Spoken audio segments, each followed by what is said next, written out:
मंगलमूर्ती प्रसिद्ध आठ गणपती या पुण्यभूमीमध्ये बसवात गुपचुप माते मोती चिमण्या त्या दर्शना जाऊया सारस वाघ तळ्यातला गणपती त्याच्या पुढे दशभुजा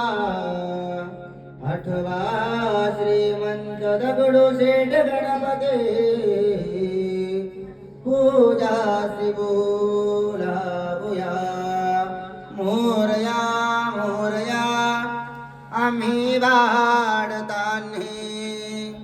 तुझीच पूजा करू काय जाणे अन्याय मुचे कोट्यान कोटी मोरेश्वरावा तू घाल पोटी गणपती बाप्पा मंगलमूर्ती